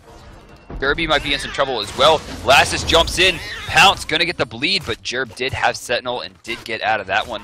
And this whole while, Zapman's just getting free farm. Aphrodite's rotating over to the mid camps. Very rare form from Incontinentia, not rotating to the mid camps at the exact second that they're up. Yeah, it's a so far the early game. Taking a look at our graphs in favor of Team Dignitas, they've built. This is a Team Dignitas game through and through. 1,400 gold difference, 1,400 experience difference, 6.5 minutes into the game. This is what we're used to seeing out of them. Early farm and able to get more out of the map than the other team, and right now it all starts and ends with a solo lane. Right now it's kind of starting and ending with just Anatoly, who is now level 9 and highest farm in the game, or rather on his team. In the game, yeah, 4,400. Jerb actually just about to hit 4K. As well as the best, with Lassus already at 4,400 as well with that assist. Shing not really catching up too much here. He's about 600 gold behind, even with that kill that he's earned. Yeah, it's a tall task here. That's Bastet for you, that's right. And another thing is that Wolfie has his Doom Orb finished now, as we were pointing out early on, but it's 7 minutes into the game before he gets that done, and you can bet that Zapman has a full Heartseeker, so he is definitely off pace for getting those stacks up after a starter. 3,700 net worth, looking over at Toly, 4,500 net worth, keeping pace with a mid laner. That is ugly stuff. Best going to do a lot of damage here to Jerby. Jerby forces Sentinel out and brings Shing over the top into the lane where Lassus may dive this tower. No, just going to put out the cat scratch, not going to go in. It nearly kills Shing, though. Look at that, down to about 50 or less HP, and it's going to force Incon to rotate over as well, where Shadow Q and Zapman are going to go hunting themselves a big bird lady as the Gold Fury is going to get started by Team Dignitas. Yeah, I don't even think that Snipe recognizes this. And this is, Incontinentia is rotating over. They're probably going to have to back off. Oh, wait, but the best is rotated in. Incon's trying to find it. Silence. Oh, but Dig, very smart from Shadow Q, uses his ultimate to get through the silence. Allies trying to find something, but will get a smooch on the face and get shut down. But a great mesmerize there. Plus the, oh my god, but Last is taking a kill over on the right side. The best completely out of position here. 1-for-1 trade. I'm not sure why we saw the I'm a Monster there from Jerby. Didn't really need that to clean it up. Overall, it looks like a 1-for-1 engagement, but Dig does do much better as they not only get a tower over in the right lane, but they found the Gold Fury. Yeah, they trade a death onto their mid laner for a Gold Fury plus a kill on the solo laner plus a tower. And if you look at the gold graph, that is a big uptick. 3,800, almost 4,000 gold in experience now going the way for Team Dignitas. Finished Heartseeker plus Stone of Gaia on Toly on the back of that. And everybody sitting on no gold in hand. They've bought all these items as well. So that net worth boost is directly translated into items now. And this is where Dignitas can look to really seal the deal and win this laning phase outright. So right now, level 11, both Anatoly and Lassus on Vamana and Bastet, respectively, are just completely leading the front line at 5,700 gold apiece, just hand in hand right now. Neither of them falling at all behind from each other, 101 apiece. It's like a synchronized swimming match. Beautiful. Yeah, you're right. Uh-oh. Lassus is hunting. That Amana. Oh, Lassus has found a manaless Shing. Cat Scratch comes out, but he had already thrown out the slow at that point, so unable to really go too aggressive there. But Ultimate's still up. No, Ultimate is down as well, so Lassus hasn't come back up on the back of that last kill, working towards his Jotun's Wrath at this point. And at the end of the day, the real ugly thing here is that for Scylla, there's only really one god that effectively plays very well against her, and that's Bastet. Bastet does exceptionally well against Scylla. The cats can tank up the Sikkim, even at max rank. It'll eat all of the root. And Bastet, one of the only gods that can really effectively chase down a Scylla with Sentinel, right? She can go in, follow up the Sentinel. If it gets rooted out or in a crush or even into a I'm a Monster, right? Can leap back and the dot damage. Apply dot, force the Scylla to leap after her, apply dot again, get kill. It is really the formula here, and it's very, very hard as a Scylla player to prevent that from happening. You'll see it happening right now. Lassus jumps in, hits her. Now he's going to rotate up, use the slow, use the cats, and now what is a Scylla going to do? Can't use Sikkim, it's just going to stun up the cats, going to eat a Kraken, and down he goes. I mean, and that's the name of the game, and this is... I mean, the cats aren't even done yet. He's taken half his HP from that as well, and he's the support. And the whole while, Lassus is just running around the jungle, finding creeps to farm and getting extra experience, now level 12. That's right, and that's the main reason why this this Chalk, and let's actually hold that thought in the left side lane where Allied narrowly escaped the death, now has come back, but is going to not prevent the tower from going down. But in Continentia's Chalk as a support, one of the reasons why you don't see Chalk that much as a support is that Chalk doesn't have much in the way of raw HP or ability-based protections. Oh, Lassus getting the bleed off. All 3 of the hits are already done. You see him rotating back now. Lassus will take some damage, but not nearly enough to be pushed out of the team fight completely. But Shing's rotation's over. Could be scary here. Forced to use his beads, jump over the wall. He's still looking for the Lassus kill. They're going to get a storm call, but it's going to miss to the Aegis. He's going to jump out, and that's going to bait out 2 ultimates right there. And that's a huge play for Dignitas. That's a big win. Yeah, and they're pinging out the Scylla rotation as well, so they're going to go ahead and fall back. No real danger coming the way. They're also going to force Apollo to rotate over to the mid lane where Aphrodite's shoving up the lane. Zapman going to take this wave up to the tier 2. But back to this idea of Chalk. Chalk doesn't have the base stats of a Guardian and doesn't have the kind of free protection scaling that some of the other warriors have. So is really, really flimsy in the early stages of the game as he relies primarily on his heal over time, not his resiliency to give him advantage in a support role or even a solo role. So it's definitely a riskier pickup. I mean, you can think about it like his base protection and HP stats just aren't really there to be a true Guardian. It's a little bit almost like running a Fenrir or Assassin style support where it's more about what you bring to the table in terms of your offensive potential rather than how much damage you can take.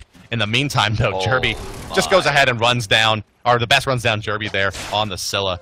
And, you never want to see this happen when you're dead. And while you're dead, you go ahead and pick up your Doom Orb at 12.5 minutes in the game. Jerby falling way behind. I mean, Scylla does require a lot of damage, but at this point, she might favor some defense. Just try to get to the end game. And for now, it looks like they're just going to go their normal route, no counter builds. And look at all the steals going on. Both mid camps went to Dignitas. He stole a small camp there. He's been controlling all of the top buffs, which are all within 30-second windows right now. Wolfie's getting chased down by Anatoly, 3 levels behind right now. He's just unafraid. Like, look at him, just pressure. And with those archers walking in as well, I mean, I think Wolfie just killed himself here. Oh, yeah, he's going to be in some trouble. Yeah, he's going to get chased down by the Toll. He doesn't even need the Haste of Fatalis to dive a tower at this point, he says.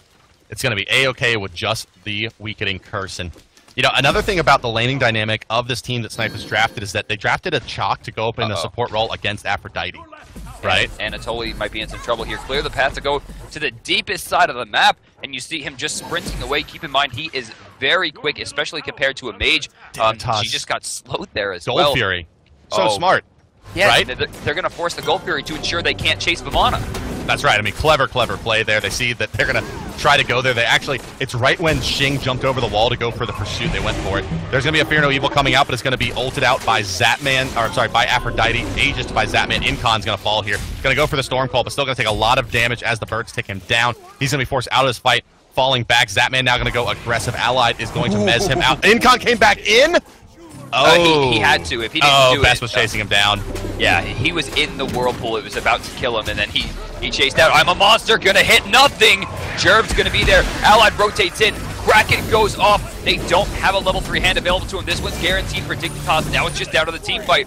Wolfie again gets picked off. God. Allied, no ultimate available, is in trouble. Jerby, Sentinels out. Whirlpool ticks. Dignitas takes the team fight and runs away. Now 7,800 gold in the lead. Wow. I mean, Hell just got demolished there. No protection items to her name at level 11. Under-farmed, under-leveled, under-itemized. Went for the aggressive stacking item. Has no protections, and Hell is basically free to Poseidon right now. Poseidon hits her with a spell. Half the HP is gone right away.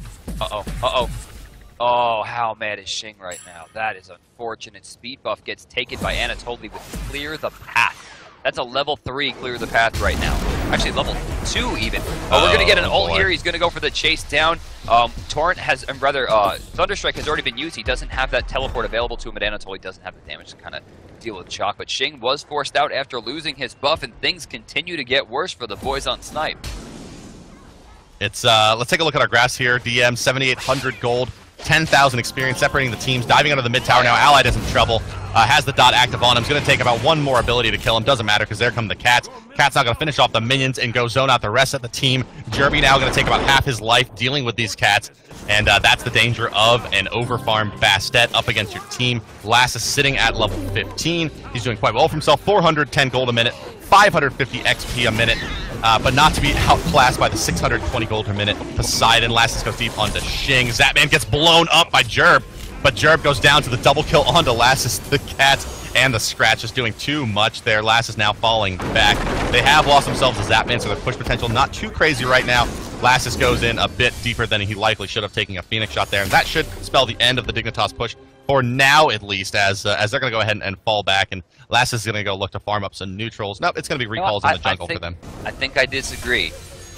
I mean, diving that Phoenix with Pounce with an Aphrodite attached to you, I think that's the best time to be as greedy as possible. Yeah, why not? Yeah, sure, fair enough, fair enough. Yeah, and I mean, he almost got the kill, too. Wolfie dodged it, both the Pounce and the back off.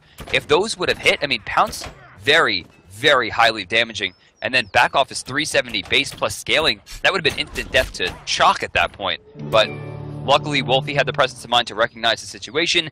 He dipped out. The issue here is that both Shing and Wolfie, the usual carries for the team, are both 2 levels below the support on Dignitas. I'm still just flabbergasted. This was a hell draft over Ra. Yeah, I don't get that. That doesn't make much sense to me. I mean, Wolfie's Hell, if there's anyone who should play Hell, it should be Wolfie, but against Bastet, it's hard to call. Yeah, maybe I mean, he knows something that we don't. I can't imagine what that would be. Or maybe he just goes, maybe I'll try Hell. Yeah, I think he just likes Hell. You know, they were like, we need a sustainer, and he said Hell. That's his more comfortable pick, but, I mean, Ra is just so much better suited to run away from the Bastet, which is really all you can do out of the solo lane as a healer. I mean, also Ra, I think synergizes a little bit better with the tankier style of build, and Wolfie likes to go for this Doom Orb. I mean, he has the Mail Renewal up now and it isn't going to be as free, but it's certainly not an easy laning phase to get through, and it definitely showed. Right side, Zatman pushing. Those hives are maxed at this point. You can see the attack speed burning down. Wolfie again in trouble. Even with the movement speed here, I don't see him getting too far out of this one. Actually, it looks like, Lassus out of nowhere just killed Shane. I was watching Wolfie the whole time, who is forced back. The tower still alive here. Allied They're continuing to push, but Allied's right down Allied's down the middle, doing as much as possible to try not only keep his team in this, but look to maybe kind of even this out. Yeah, I mean, Dignitas needs to be a little bit careful here to not give up too much. Oh, yes. This is what I was hoping they would do. They're going to go take out the Fire Giant. Yeah, why not? I mean, why not? They have no presence here. The only thing that they could do here is incontinent sack for this. Allied really should be rotating as well, but it looks like he's just going to try to push this as far as possible. But without a wave, what's he going to do here with 2 archers? Snipe did actually pick up that Fire Giant. He got it. Oh, no. Dignitas. Incon will go down here. Derby manages to stay alive. Allied's going to get the Phoenix Bart. What is this life? They steal the Fire Giant and pick up a Phoenix. That's a huge win for Snipe. Oh, I mean, like, unbelievable play. Allied's not backing in time here. He's caught. There's no way he's getting away from Bass. He dodged the lash. He just barely got away from D-Claude. Lassus does have a 20% movement speed. Allied trying to find... Oh, no. He's dead. 1, 2, 3. Down you go, son. Did you notice how, for a second, Lassus just stopped and went, wait, what are you doing? It just hit him with the lash. Beautiful. Yeah, that was pretty funny. You know, also, a big play there by Lassus was to dodge the Serenade. Yeah, that was incredible. Big play. We talked about that earlier with Shing. Knowing matchup and presence of mind, he understood the only thing that could happen there was, 1, he tried to abuse the creeps to his advantage to ensure that they can do damage to Lassus as well, and 2, go for the Serenade to block him out. But honestly, even if he hit the Serenade, the creeps would have woke him up in a heartbeat. Right. Yeah, that's... Well, no. Creeps ignore you when you're mezzed. By really? Apollo. Yeah, they do. So, he would have been able to get out of there had it hit, I think. Or it would have been a lot closer. He probably still would have been able to get the scratch off, but not the auto attack that would have made it close. So learn something new every day. Yeah, that's right. Yeah, it's definitely a tall task to prevent Allied's Apollo from getting out of the way, but Lassus. So I mean, it jukes back and forth, right? Allied jukes the slow, and then Lassus jukes the mesmerize, and that lets Allied fall there, but. Let's take a look at our graphs. Even after that resurgence from Snipe, it's still a 10,500 gold differential in favor of Dignitas, 14,500 experience as well. But there was a Gold Fury pickup too, which was pretty cute. But I mean, right on the map, starting to go. You know, get a little magical power. Polynomicon starting to come out. A little more bursty from Snipe. Maybe can take an Aphrodite or a Poseidon out of the fight early. They have some options. I'm still here. worried about Wolfie here. He's sitting on 290 magical power, and we're how far into the game, and he's in Dark Stance. Like, that is pretty rough. I mean, he needs to really find a way back into this game as soon as possible. Yeah, that's true. He does. And it's likely not to come the way of the Doom Orb. It needs to be, he needs survivability at this point. He needs to finish off those boots, I think, in a big way. So, 21 minutes into the game here. It feels like this game has been going on for longer for how much has been going on in terms of how many objectives have been taken and how many things have been contested. Now, while Dignitas did lose the Fire Giant there, they're still far enough ahead to kind of negate the 3 people that have picked up the buff. Really, this game is on the back of Jerb at this point. Jerb and Allied, they really need to find enough damage in team fights to kind of carry it through. Because as of right now, they don't have too much potential. Shing's going to have the ult, sure, but he's level 14 right now, 21 minutes into the game. Lowest level in the game, and this is not something we normally see. Yeah, and Jerp has a lot of damage, but he doesn't have any cooldown reduction, so he's really only going to reliably get off 1 round of spells in a team fight unless he gets to secure the kill with I'm a Monster. But when you look over at something like the Best here, who also sitting on no cooldown reduction but has the Gem of Isolation, the amount of control he gets out of that is really, really superior to Scylla having to hit a long-range slow projectile skill shot to get any kind of impact on the control of a fight. You know, Whirlpool just so much more effective than Crush with the slow. So, not too much going on here. Zatman just trying to defend the tower on left side. Dignitas has lost their entire mid lane in objectives, but everything else stands, and pristinely at that. Only a small amount of HP lost from the left side tier 1. Otherwise, there's 1 tower remaining here for Snipe. Everything else has been kind of stripped off the map. Aside, of course, from the Phoenixes. Fire Giant's coming up. It looks like it's inside its last 25% on the respawn there. So we're really just kind of waiting it out at this point. Snipe didn't really do too much with the Fire Giant. There was no grouping. There was no pushes. I expected really a team fight from them, and I guess they're just going to try to fight again at the Fire Giant. Yeah, it makes sense. There's really no reason for Dignitas to press the issue right now. Their mid Phoenix just comes back up. They've shoved the mid lane out nice and far. It's going to heal up all the way to full. Of course, it does not respawn at full strength. You'll see the bar full, but it actually is about half as potent as it was before. So, the mid lane is a little bit of a liability at this point, but, some interesting stuff coming out. Like, look at the amount of warding that's going on the left side of the map for Snipe around the Gold Fury. Yeah. Right? 2 sentries wasted over there. Nothing around the Fire Giant just yet. Which is strange to me. Yeah, 1 sentry here, and it is going the way of Team Dignitas. Oh, Incon's in trouble. He got slowed there. You saw, was that beads coming out? I saw some glow. I don't know what he was going for there, but... No, he has Magi's. Oh, he had Magi's. Okay, so he looks like he's going to get the teleport. Was the option covered? Lassus rotates in. He finds the bleed. He gets the slow at Declawed. He walks into the Whirlpool. And unfortunately for Snipe, Fire Giant just bonded. They don't have a tier 3 hand. Yeah, no hog 3 for them, so they're going to try to get what farm they can. Maybe go for an I'm a Monster over the wall just to get us some damage. Maybe snake a kill out of this, but... Oh my goodness. There's Best. He's going to zone out Shing. Shing forced to leap out. Took way too much damage. There's the I'm a Monster over the wall. Now that ultimate's down. No CC immunity for Jerb. Jerb going to fall. Zatman doing work. Lassus does die. Coming over the top to the damage coming up from the hell. But now it's going to be Dignitas going for the Juggler here. And look at this. Oh, this is a base race. Are they going to try to base race the Fire Giant? Dignitas. But that seems ill-conceived. Yeah, there's a baby. So they're going to think better of it. I think that's going to be GG. Really, at this point, it's Baby's job just to make sure they don't back. He finds Snipe. He finds Shing. Allied goes back, but he's going to be faced with Incontinentia. 3 members of Dignitas, including one of the hardest carries in the game, one of the highest burst mages in the game, and Aphrodite not only has insane burst damage, but incredible sustain, allowing Zatman to tank up these towers repeatedly. Like, this is just not a good look for Snipe right now. Oh man, I can't believe we missed the birds and the bees puns for this duo lane. Oh no! I know. I feel I like made them at the launch tournament. My whole day was wasted. But rough. Let's So we actually do have. Speaking of the launch tournament DM, yeah, let's play the clip. Let's play that clip of Aphrodite. Aphrodite just. That's what we call her when Bart uses her. That's right. Aphrodite just juking the mess out of everyone here. Take a look at this one, guys, and you can see why ShadowQ on Aphrodite is a terror for all teams. Yeah, really, it's not just ShadowQ on the team.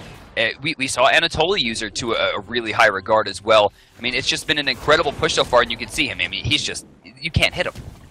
Yeah, but coming back to the game that's live here, Lassus has picked up a kill on Xing. Anatoly going deep on the Wolfie. There's a Kraken as well. No knockups coming out, but it doesn't matter because Toly's there. Taking a lot of damage, unable to stay in, but it doesn't matter because they've already taken out the Chalk and the Homebots. A lot of the AoE potential gone. Allied eats a Stinger, which means that he has no movement. Lassus leaps over the Crush, finds the damage, goes back out, and there is the concede from Snipe. Ladies and gentlemen, Dignitas takes game number 1. Nope. They take week number or week number 1. Sorry, yeah. They take week number 1 in 2 games over Snipe in best of 3. That was a gorgeous ending. And again, it looks like the story here is going to be ShadowQ 0-0-10 on Aphrodite. But look at Lassus. Top gold in the game. I don't know how fast that... Top damage in the game. Top damage, most Top damage kills. take it in the game. I mean, that's just top damage. Like, she's just incredible. Yeah. She's an incredible character right now. And, you know, the issue is when she got changed for her remodel, a lot of her post-hit and pre-hit delays got changed. That's and right. Most of the people who are playing Smite only see numbers. We see a lot of what build do you think is the best? How should I be building X characters? Items matter. They're very important. But in the long run, player skill is always going to mean more. So to give a player like Lassus reduced pre-hit and post-hit delays on like every move in the game, I mean, rather, every move on the character, and then give him a character who is already performing well, it's going to be dominant. And for the one game that she was allowed on stream today, you can see the potential. Right. I mean, when you look at what really changed in Bastet, the first thing that happened was her passive change from something that's unspeakably horrible to basically giving her a little bit additional burst damage occasionally here and there. I like that passive. Once an ability was applied, it applied a stack that then could be detonated by the application of another ability, giving her a little bit more burst with her combo. A little bit. And then really the big change here was the projectile delay and projectile speed on the number 3 slow. Went from being an ability that was very, very difficult to hit to being a relatively easy to hit skill shot in the world of Smite, a pretty much normal one. We do have the replay here of that last team fight coming up here right now for your viewing pleasure. But you know, in that last team fight, we can really talk about, you know, how well ShadowQ actually played this game. I mean, it was really, really unbelievable. I think you know, 0-0-10 is not an easy feat. It's not. You know, Anatoly also goes 4-0-7 here, and you see in this fight, you know, he kind of engages and then immediately backs off and just lets Zapman do the rest of the work. And what really ends it here for Snipe is the stinger from Zapman landing onto Allied, preventing him from escaping and trying to mount any kind of defense. The whole way through, I mean, Dignitas just played that game perfectly. And not only did they do that well against Snipe, but we saw them against the Game Changers as well in one of the most dominant performances in professional Smite I think we've ever seen. Yeah, that was unbelievable. One of the best. Yeah, absolutely. I think you're right. One of the most impressive matches that has been played. Definitely the most impressive that's been played so far in the Smite World Championship Series. I mean, a perfect game almost. I mean, that's one. Look back on May 2014. The perfect game was really played here by Team Dignitas in the round of 4 in this tournament. So to start off the Smite World Championship Series, Dignitas, second place from the launch tournament, not only takes first place, but they take first place over Snipe, over Cog, over the Formal Denial, which is now 5 Angry Men. The Game Changers fell down to 4th place today. I mean, there was a lot of talent in this tournament, and it really seemed like Dig was on another level, almost to the same level that we saw Cog for those 8 weeks through the launch tournament qualifier series, where they didn't, I mean, they barely dropped a few games in finals. They didn't drop a single tournament, and now Dig has started their path down what could be an undefeated run. Yeah, we'll see. Well, can they echo the cognitive run from last season? That's the question, isn't it? I mean, it'd be an impressive feat to say the least. It certainly would be. It certainly would be. Well, DM, any final parting thoughts before we let all the people get on with their Saturday? Aphrodite, play her in your casual game. She's pretty good, turns out. She's OP. Play her every day. Play her. Yeah, run Aphrodite Uller Lane and report back on Monday. That's your homework stream. Thank you all so much for tuning in. Coming up tomorrow is going to be the European tournament, 9 a.m. Eastern Standard Time, so be sure to come back for that. It starts 3 hours before this tournament did. It's a great time as well. EU promises to be a really, really great region this year for the Smite World Championship Series. We had a bunch of the top teams from Europe really split up and go on to form new teams of their own, so a lot of mix-up and a lot of teams in contention for that top spot over there. It's going to be casted by Cretin F. tomorrow morning, so be sure to tune back in, guys. This is a 24-hour network. We have a lot more Smite for you today moving into tomorrow, so have a great rest of your Saturday. Go play some Smite, watch more Smite, go check out your favorite streamers. I'm sure most of them will be streaming after this tournament. For DM Brandon, I'm hi-rez Bart. For all the production staff and everyone over here at hi-rez Studios, thank you guys for tuning in today. We'll see you next week here on the North American Smite World Championship Series on the road to the qualifiers.